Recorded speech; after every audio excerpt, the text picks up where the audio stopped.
Shalom Bapak Ibu Jemaat yang terkasih, gimana kabarnya? Kita selalu berharap bahwa kita semua senantiasa berada dalam lindungan tangan Tuhan dalam hidup kita. Hari ini kita akan bersama-sama memasuki renungan sarapan. Mari kita bersatu di dalam doa. Tuhan Yesus, terima kasih atas anugerah yang Kau berikan kepada kami.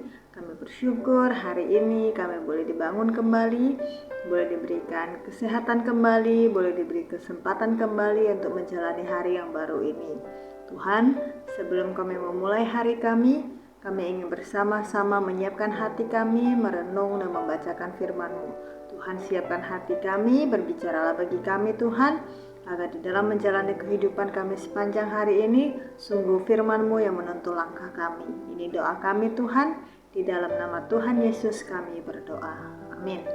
Bapak Ibu Jemaat yang terkasih, hari ini kita akan merenungkan dari Matius 7 ayat yang ke-12. Kita akan merenungkan satu bagian Alkitab dari Matius 7 ayat yang ke-12 sampai yang ke-14. Saya akan membacakannya untuk kita semua.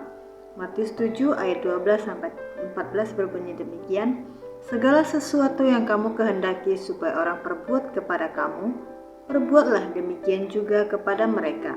Itulah isi seluruh hukum Taurat dan kitab para nabi. Ayat 13, masuklah melalui pintu yang sesak itu, karena lebarlah pintu dan luaslah jalan yang menuju kepada kebinasaan, dan banyak orang yang masuk melaluinya. Ayat 14, karena sesaklah pintu dan sempitlah jalan yang menuju kepada kehidupan, dan sedikit orang yang mendapatinya. Amin. Demikian jauh pembacaan firman Tuhan kita pada hari ini. Bapak Ibu Saudara jemaat yang terkasih, kita akan merenungkan satu tema, yaitu keluar dari zona nyaman. Bapak Ibu Saudara yang terkasih, berbicara tentang zona nyaman, saya percaya siapapun kita pasti ingin terus berada di dalam yang namanya zona nyaman kita. Entah itu zona nyaman kita itu tidur di kamar, kita ingin di rumah saja, ingin sendiri, ingin me time dan segala macam. Bapak Ibu Saudara yang terkasih, zona nyaman kalau dilihat secara positif itu bukan sesuatu yang salah.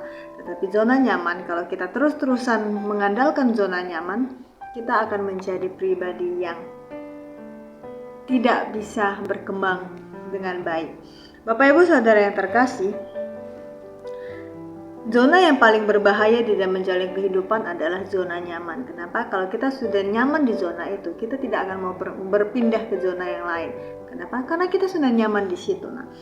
Tuhan Yesus mengajarkan kepada murid-muridnya di bagian yang kita bacakan. Tuhan Yesus mengajarkan kepada murid-muridnya bahwa mereka harus hidup di jalan yang benar.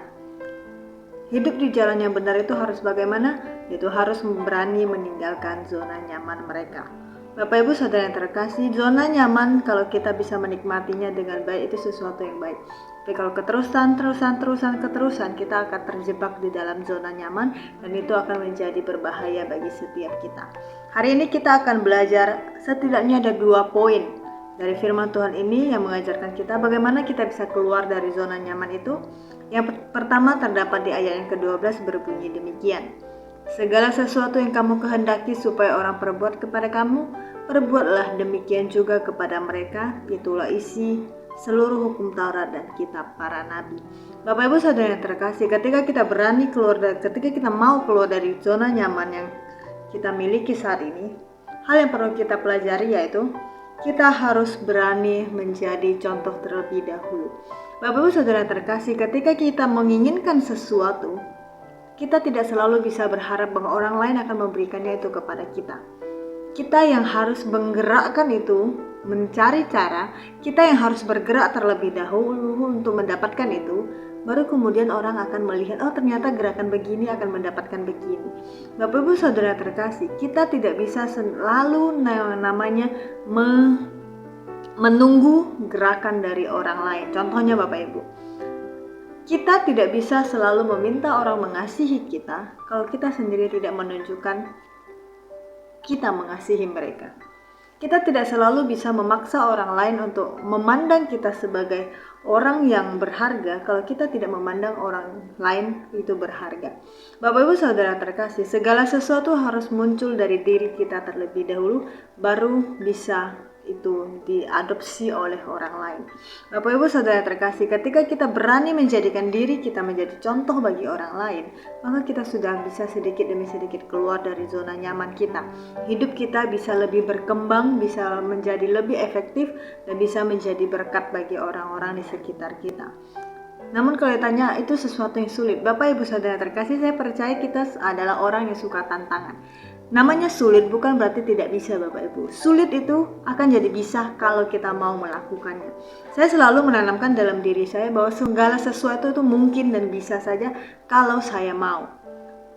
Sesuatu itu akan jadi sulit kalau saya sendiri tidak mencobanya. Kita harus mencobanya supaya itu tidak menjadi sulit. Ketika kita sudah mencobanya dan kita bisa menikmatinya, sulit itu sebenarnya tidak ada. Nah, Bapak Ibu Saudara yang terkasih, poin yang pertama yang diajarkan dalam Matius 7 ayat 12 ini kepada kita, bahwa ketika kita ingin meninggalkan zona nyaman kita, kita harus bisa menjadi contoh terlebih dahulu. Lalu yang kedua adalah kita berani berjuang di dalam ketidaknyamanan. Bapak Ibu Saudara yang terkasih, di ayat 13 dan 14 dikatakan, masuklah melalui pintu yang sesak itu, karena lebarlah pintu dan luaslah jalan yang menuju kepada kebinasaan, dan banyak orang yang masuk melaluinya. Karena sesaklah pintu dan sempitlah jalan menuju kepada kehidupan, sedikit orang mendapatinya. Bapak Ibu Saudara yang terkasih, di dalam menjalani kehidupan kita sebagai orang Kristen, kita benar-benar harus meninggalkan zona nyaman kita. Kita tidak lagi bisa memilih hidup yang semau-mau saya. Kita tidak bisa lagi menjalani hidup yang menyenangkan saya. Kita harus meninggalkan apa yang menyenangkan bagi kita. Kenapa? Karena menjadi kekristenan, menjadi orang Kristen, menjadi orang percaya artinya kita menjadi pengikut Kristus. Ketika kita menjadi pengikut Kristus, apakah hidup kita selalu mulus-mulus? Kita tidak selalu berjalan di pintu yang lebar Bapak Ibu. Ketika kita menjadi orang percaya, ketika kita mengaku percaya kepada Kristus, kita akan dihadapin dengan perjuangan yang tidak menyenangkan Bapak Ibu. Yang dulunya mungkin kita disenangin banyak orang, tetapi ketika kita menjadi orang Kristen, sebagian orang mungkin tidak akan senang dengan kita. Ketika dulu sebelum kita mengenal Kristus, hidup kita damai-damai, tidak ada tantangan dan segala macam. Ketika kita menjadi Kristen, akan banyak tantangan di dalam hidup kita. Makanya di ayat 14 dikatakan, sesaklah pintu dan sempitlah jalan yang menuju kepada kehidupan, sedikit orang yang mendapatinya. Bapak Ibu Saudara terkasih, ketika kita berani berjuang di dalam ketidaknyamanan yang kita hadapi saat ini, percayalah, kita sudah keluar dari zona nyaman kita. Kalau kita tidak mau berjuang di dalam ketidaknyamanan Bapak Ibu, kita tidak akan pernah keluar dari zona nyaman kita. Zona nyaman yang kita pegang selama ini mungkin menyenangkan bagi kita, tetapi dalam Kristus dikatakan bahwa kita harus berjuang di jalan yang tidak enak bagi kita. Jalan yang sempit, jalan yang sesak itu harus kita lewati Bapak Ibu. Kenapa? Karena itulah jalan menuju kehidupan. Jalan itulah yang menuju kehidupan, yang memberikan kehidupan kepada kita. Jika kita memilih jalan yang lebar, yang luas, tetapi ujungnya menuju kebinasaan. Bapak Ibu Saudara yang terkasih, percayalah bahwa di dalam kita menjalani kehidupan sebagai orang percaya, Tuhan selalu menuntun kita. Sesempit apapun, sesesak apapun jalan yang kita hadapi saat ini, ketika kita berani melangkah, ketika kita berani berjuang, Tuhan bersama-sama dengan kita. Bapak Ibu Saudara yang terkasih, renungan hari ini mengingatkan kepada kita dua hal.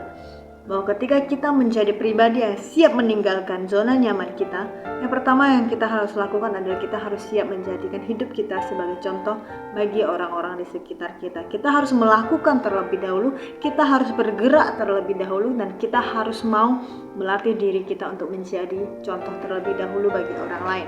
Lalu yang kedua diajarkan bahwa kita harus berani berjuang di dalam ketidaknyamanan. Ketika kita menghadapi hidup yang tidak menyenangkan, ketika kita menjalani jalan yang sempit dan sesak, kita harus tetap memperjuangkannya. Kenapa? Karena di balik jalan yang sesak, di balik jalan yang sempit, ada kehidupan yang menunggu kita. Bapak Ibu Saudara terkasih, biarlah firman Tuhan ini senantiasa menjadi kekuatan bagi kita dan mengingatkan kita menjadi kekuatan bagi kita dalam menjalani sepanjang hari ini. Tuhan beserta dengan kita. Mari kita bersatu di dalam doa. Bapa di dalam surga, kami sungguh mengucap syukur untuk firman yang boleh Tuhan ingatkan kepada setiap kami hari ini. Kami sebagai pribadi-pribadi Seringkali kami terjebak di dalam zona nyaman kami sendiri Tuhan, dan sulit bagi kami, bahkan kami enggan untuk meninggalkannya Tuhan. Saat ini Tuhan, kami bersyukur untuk firman-Mu mengingatkan kepada setiap kami bahwa kami harus meninggalkan zona nyaman kami dan kami harus keluar dari zona nyaman kami Tuhan. Kami bersyukur untuk firman-Mu mengingatkan kepada kami Tuhan bahwa ketika kami ingin meninggalkan zona nyaman kami harus menjadi pribadi yang siap menjadi contoh bagi orang-orang sekitar kami. Dan kami juga harus siap berjuang di dalam hidup yang tidak menyenangkan sekalipun bagi kami Tuhan. Tuhan, kami percaya dalam perjuangan hidup kami Engkau bersama-sama dengan kami. Dan kami percaya bahwa Engkau tidak pernah meninggalkan dan juga Engkau tidak pernah membiarkan kami berjalan sendiri Tuhan. Biarlah firman-Mu hidup di dalam kehidupan kami Tuhan, tuntun setiap langkah hidup kami Tuhan. Apapun pergumulan yang akan kami hadapi sepanjang hari ini, apapun permasalahan yang akan kami hadapi sepanjang hari ini, kami percaya tuntunan-Mu senantiasa bersama-sama dengan kami. Kiranya damai sejahtera dari Allah Bapa, Roh Kudus, dan Anak dan Roh Kudus menyertai setiap kita. Ini doa kami dalam nama Tuhan Yesus. Amin. Selamat pagi Bapak Ibu Saudara yang terkasih. Selamat melakukan aktivitasnya. Tuhan Yesus memberkati.